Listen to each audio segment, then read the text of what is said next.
जीवन आपकी सेवा की। आज यहाँ पहली बार आने का मौका मिला है, चुनाव का समय है।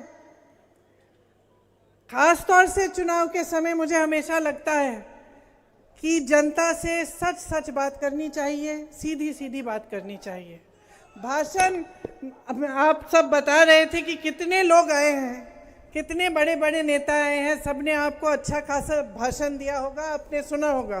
तो भाषण आपने बहुत सुन लिए हैं, मेरे से कुछ सीधी सीधी बातें सुन लीजिए और कुछ सच्चाइयाँ जो हैं आज देश की वो आप ठीक से समझ लीजिए।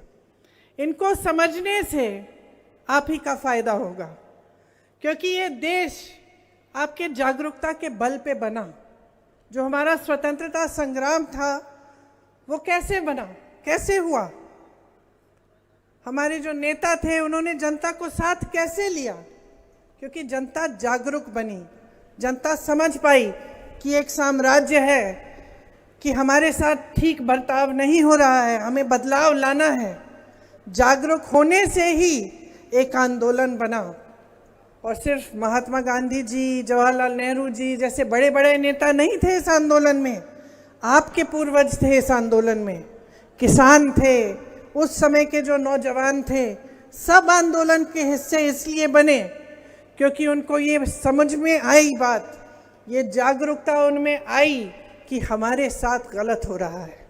इसलिए जब मैं कहती हूँ कि आपसे मुझे सच्ची बात करनी है, मैं चाहती हूँ कि आप भी जागरूक बने और ध्यान से मेरी बातों को सुने। देखिए, मोदी जी यहाँ आए, भाषण सुना आपने उनका? नहीं सुना?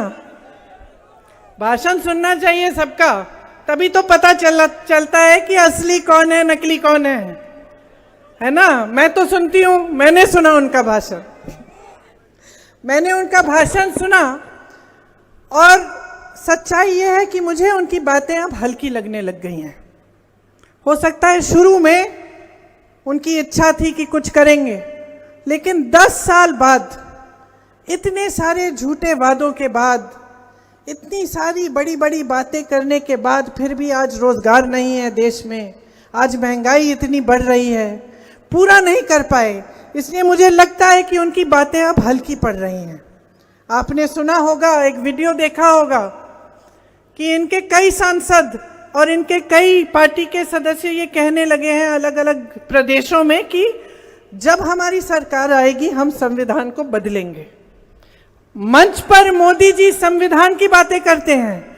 कल भीमजी राव अम्बेडकर जी का जन्म दिवस था, उनके बारे में खूब बातें की, संविधान की बातें की, लेकिन अपने लोगों से कहते हैं कि तुम जाओ, जनता के बीच जाओ और बोलो कि हम संविधान को बदलेंगे। तो सोचिए ये क्यों हो रहा है? ये बातें जो इनके लोग इधर उधर से उभारते हैं, आस्ते आस्ते जनता के मन में डालते हैं और बाद में जब सरकार आती है तो ये ऐसे निर्णय लेते हैं जो जनता के खिलाफ होते हैं। इस संविधान के लिए महात्मा गांधी जी लड़े, जैसे मैंने कहा आपके पूर्वज लड़े।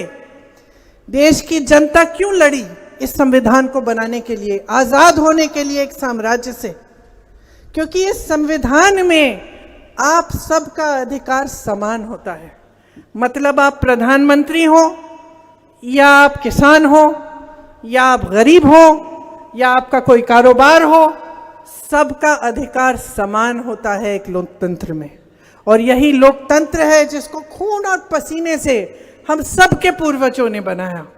तो संविधान बदलने की बात कैसे उठती है?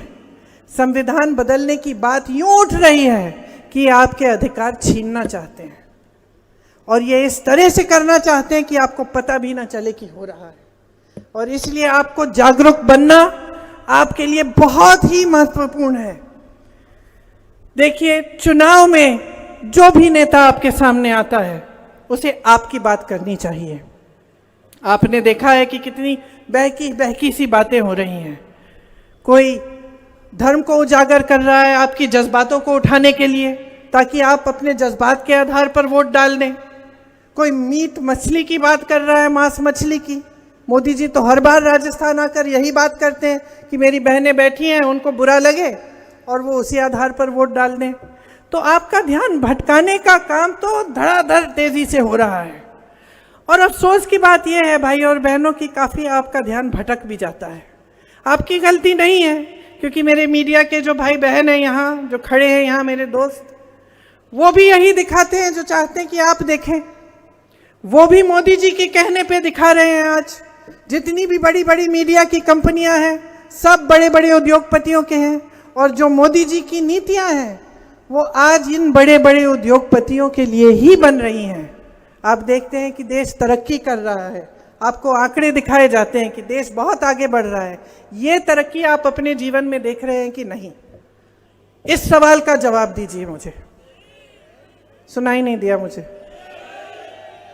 नहीं देख रहे हैं? यहां जितने नौजवान बैठे हैं आप बताइए, हाथ ऊपर करके बताइए कि कितनों को नौकरी मिली है सरकार से। मेरी बहनें, आप जब बाजार जाती हैं कुछ खरीदने के लिए, जब त्योहार होता है, जैसे अब नवरात्रि का त्योहार है, आपको कुछ खरीदना पड़ता है, आप चाहते हैं कि बच्चे अच्छे अच्छे कपड़े पहने, त्योहार का दिन है, घर में कुछ अच्छा सा पके, तो आपको मुश्किल होती है कि आसानी से सब खरीद सकती हैं? मुश्किल होती है ना? पहले से ज्यादा मुश्किल है कि कम? ज्यादा। बहुत महंगाई बढ़ गई है। अब आप समझिए इस बात को, अभी तक जब तक चुनाव आया तब तक आप गैस सिलेंडर को कितने का खरीद रहे थे? 1100-1200 रुपए। चुनाव आने लगा, नेता क्या कहने लगे भाजपा के? 400 रुपए का आप सिलेंडर ले लीजिए। तो जब 400 रुपए का सिलेंडर ये आपको चुनाव के पहले दे सकते हैं, तो पिछले 3 साल से क्यों खरीदवा रहे थे 1200 का? समझ रही हैं आप बात? कि ये अपने फायदे के लिए कर रहे हैं, ये चीजें आपके फायदे के लिए नहीं कर रहे हैं। आज महंगाई इतनी है, मेरी बहनें सब जगह रो रही हैं। जहां मैं जाती हूं कि हम कैसे करें, हम खुद कमा रही हैं, हम खुद काम कर रही हैं खेती में, लेकिन पूरा हो नहीं रहा है। मेरे भाई रो रहे हैं, किसानों का पूरा हो नहीं रहा है कि जितना भी काम करें वो खेती में, कमाई पूरी हो नहीं रही है खेती से।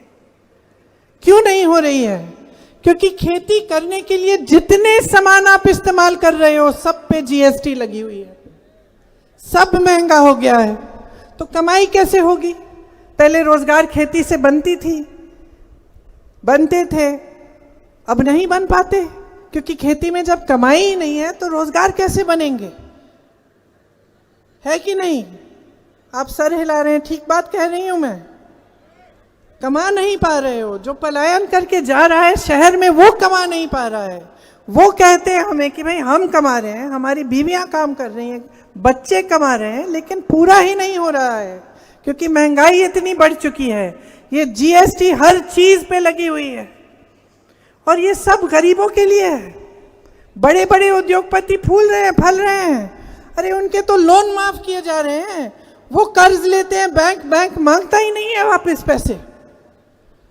मोदी जी ने उनको पूरी छूट दे रखी है, 16,000 करोड़ रुपए की छूट का कर्ज माफ किया है बड़े बड़े उद्योगपतियों का, और यहां किसान 10,000 रुपए के लिए आत्महत्या कर रहा है। अपनी बेटी की शादी करनी पड़ती है, कर्ज लेना पड़ता है, कर्ज लौटा नहीं पाते हैं, उनका कर्ज कोई माफ नहीं कर रहा है। जब आपदा आती है, ओले बरसते हैं, खेत खराब हो जाता है, मुआवजा नहीं मिलता, कर्ज लेना पड़ता है, कर्ज माफ नहीं होता। ये परिस्थितियां हैं आपकी, ये है आपका संघर्ष, ये एक सामूहिक तपस्या है आपकी, ये आपका संघर्ष है जिसने इस देश को बनाया है, और आज उस संघर्ष को कोई पहचान नहीं रहा है। सरकार में कोई सुनवाई नहीं है। किसानों ने आंदोलन किया, इन्होंने काले कानून निकाले, किसानों ने आंदोलन किया, दिल्ली के बाहर जाके बैठे, महीनों के लिए किसान बैठे, सर्दी में बैठे, इनकी बिजली काटी, पानी काटा, लेकिन प्रधानमंत्री जी निकले नहीं अपने घर से बात करने के लिए। सुनवाई नहीं हुई। सुन तो लेते हैं, अगर नहीं करना था उनका काम, काले कानून वापस नहीं लेने थे, तो कम से कम सुनवाई कर लेते। इस देश में एक बहुत बड़ी बात है, बहुत पुरानी परंपरा है महापुरुषों की, नेताओं की, जो जो जनता की सेवा करता है उसकी एक बहुत पुरानी परंपरा है, सेवा की परंपरा है। और उस सेवा की परंपरा की सबसे बड़ी चीज यह है कि सुनवाई होती थी, चाहे कितना भी बड़ा नेता हो। मैं खुद अपने पिताजी के साथ बहुत घूमी, प्रधानमंत्री थे उस समय, और जैसे ये आपका क्षेत्र है मुरारी लाल जी, उसी तरह से उनका क्षेत्र अमेठी था, वहाँ मैं उनके साथ बहुत घूमी। छोटी सी थी, पीछे पीछे जाती थी। एक दिन किसी महिला के घर में चले गए हम, खूब डांटा उन्होंने, और मैंने तो कभी ऐसा देखा नहीं था कि मेरे पिताजी को कोई ऐसा डांट रहा है। तो मैंने कहा क्या हो गया? कहती है कि मेरी सड़क नहीं बनाई। 6 महीने हो गए, मैंने 6 महीने पहले आप आए थे, मैंने मांगी थी ये सड़क नहीं बनाई तुमने, वापस कैसे आ गए? प्यार दूंगी, मैं प्रेम करूंगी आपसे, सब कुछ जो भी है, मतलब आपके प्रति मेरी श्रद्धा है, लेकिन अगर आप ऐसा करोगे तो वोट नहीं दूंगी। तो पिताजी ने उनको समझाया, अच्छी तरह से बिठा के समझाया, और बोला कि ठीक है, मैंने इसकी कार्रवाई शुरू की है, इसमें समय लगता है, समय के बाद, कुछ महीनों के बाद ये हो जाएगा। तब वो सुनी, फिर हंस के चाय पिलाई सबको उन्होंने। लेकिन मेरा कहने का मतलब क्या है कि देश का प्रधानमंत्री था, मेरे पिताजी देश के प्रधानमंत्री थे, किसी की झुग्गी झोपड़ी में गए, और उस महिला का अधिकार था कि वो डांटे उन्हें, और पिताजी को बुरा नहीं लगा। उन्होंने ये नहीं कहा कि भाई मैं प्रधानमंत्री हूं, कैसे कह दिया, या इनके खिलाफ कार्रवाई करो, ऐसे नहीं कहा। बात सुनी, सुनवाई हुई उस महिला की, बात सुनी, श्रद्धा से सुनी, और बाहर आए तो मैंने पूछा, बुरा नहीं लगा ऐसे डांटा उन्होंने आपको? कहा बुरा क्या, ये तो उनका कर्तव्य है, मेरा कर्तव्य है कि मैं इनकी डांट सुनूं। लेकिन आज ये माहौल नहीं है देश में बहनों और भाइयों, आज एक बड़ा अजब सा माहौल बन गया है। आज आप खड़े होके आप अपने लिए अपना अधिकार मांगेंगे तो पूरी कार्रवाई हो जाएगी, पुलिस पकड़ लेगी आपको, डांट पड़ेगी आपको, पीटा जाएगा। आज ये माहौल बन गया है देश में, और ये माहौल बनाया किसने है? ये माहौल मोदी जी की सरकार ने बनाया है। ये मोदी जी की जो सत्ता है ना, जिसको ये पूजते हैं, ये इतनी बढ़ गई है ये सत्ता कि ये आपका संघर्ष देख ही नहीं पा रहे हैं, इनको कोई बताने वाला ही नहीं है। ये भी होता है सत्ता में, ये भी देखा है हमने।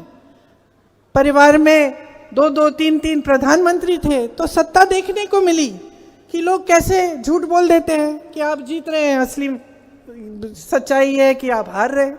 लोग बोलते हैं क्योंकि डरते हैं सत्ता से। तो आप सोचिए, मोदी जी की इतनी सत्ता हो गई है कि आजकल उनको कोई सच्चाई बताने वाला रहा नहीं, सब डर रहे हैं उनसे। और अजीब सा सिलसिला हो रहा है कि जो डर नहीं रहा है बेचारा मुंह खोलता है तो उसको डांट देते हैं या हटा देते हैं, परे कर देते हैं।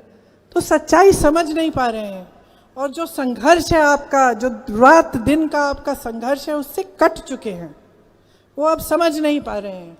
और यही मुझे उनकी बातों में, उनके भाषणों में दिखता है। इधर उधर की बातें कर रहे हैं लेकिन ठोस आपकी बात नहीं कर रहे हैं। किसानों के लिए क्या किया है 10 सालों में, क्या किया है आपकी आमदनी को बढ़ाने के लिए? आपको कहा था आपकी आमदनी दुगनी करेंगे, क्या हुआ? हुई दुगनी आपकी आमदनी। आपको कहा था कि आपको 15 लाख रुपए आपके खाते में जाएंगे, 15 लाख नहीं दिए, 5 किलो का राशन का बोरा दे दिया, खुद चंदा बटोर रहे हैं पूरे देश भर से। जिसको इन्होंने ठेका दिया है उससे चंदा ले रहे हैं। आप देखें जो गुजरात में पुल गिरा, और अब ये जो चंदा की सूची आई है कि भाजपा ने कितनी चंदा किस किस से ली, उसमें इनका नाम है, जिन्होंने वो पुल बनाया जो गिर गया, इसमें उनका नाम है, जिनसे वैक्सीन खरीदी गई, जो आप सबको, हम सबको 2-2 वैक्सीन लगवाई कि मोदी जी का चेहरा था उस वैक्सीन पे, उनसे भी चंदा ली है। तो इन्होंने तो चंदा सबसे ली, और आपके लिए 5 किलो का राशन, बस इसमें काम चलाओ। क्या यही है आपका अधिकार एक लोकतंत्र में? क्या यही है आपका अधिकार इस देश में? नहीं। इसलिए मैं कह रही हूं, जागरूक हो जाओ। आपके रोजगार बनाने के लिए क्या किया? जितने बड़े बड़े कारखाने थे सरकारी, अपने बड़े उद्योगपति मित्रों को दे दिए। जितने बंदरगाह थे, जितने हवाई अड्डे थे, जितने बड़े बड़े कारोबार थे सरकार के, सारे तमाम इनको पकड़ा दिए। क्यों? कौन है ये लोग कि देश की पूरी संपत्ति इनको दे रहे हैं? ये आपकी संपत्ति है, मोदी जी की संपत्ति नहीं है। ये मेहनत से आपके पूर्वजों ने बनाई है, ये आपकी संपत्ति है और ये सब उनको सौंप दी। कर्ज माफ होते हैं उनके, किसान मेहनत करता है, खून पसीना बहाता है, उसका कर्ज माफ